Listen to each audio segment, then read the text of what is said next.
শাঁখ বাজেনি, উলু দেয়নি কেউ, খুশির জোয়ারে ভেসে যায়নি বাড়ি ঘর উঠোন। এক মেয়ের জন্ম হয়েছিল, মেয়ের। কন্যাবতী মাতার কোনো গর্ব নেই, অহংকার নেই। যেন রেজাল্টটা ভালো, তবে ততটা মুখ করে বলার মতো নয়।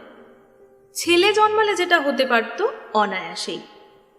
তাই শাঁখ বাজেনি, উলু দেয়নি কেউ। আহ্লাদে আটখানাও হয়ে পড়েনি কোনো নিকটজন।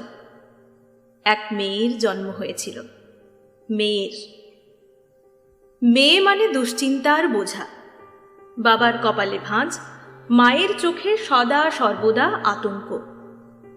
পড়শির কুনজর, বন্ধু বান্ধবের মাঝে নানা দোলাচল।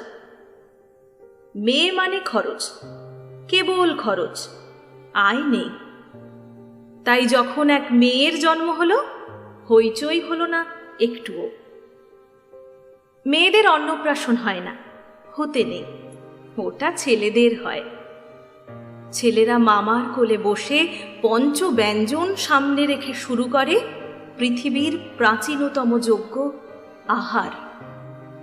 মেয়েরা তো উচ্ছিষ্টে বাঁচে, স্বামীর উচ্ছিষ্টে, পুত্র কন্যার উচ্ছিষ্টে। সবার খাওয়া শেষ হলে মেয়েরা খেতে বসে, একা একা। নিজেকেই বেড়ে নিতে হয়। কেউ বলে না, আরেক টুকরো মাছ দেব, একটু ভাত। না, মেয়েদের পায়ে পায়ে খরচ। বিয়ে দাও, খরচ। বিয়ে হলে সন্তান আসবে, খরচ। তাই মেয়েরা যখন জন্মায়, তখন উল্লাস নয়, আনন্দ নয়, শঙ্খধ্বনি নয়, উলু নয়, নীরবতা, গভীর নীরবতা। মেয়েরা নিরাপত্তাহীন, তাদের নিরাপত্তা দিতে হয়। মেয়েরা বিপদপ্রবণ, তাদের সামলাতে হয়। মেয়েরা ঘাবড়ে যায়, কেঁদে ফেলে, ঝগড়া করে, ঈর্ষা করে। তাই মেয়েদের শাসন করতে হয়, বেঁধে ফেলতে হয় নানা নিয়মে, নানা অজুহাতে, নানা অকারণ শৃঙ্খলে। তবু সেই মেয়েরাই গর্ভে ধারণ করে পুরুষ প্রাণ।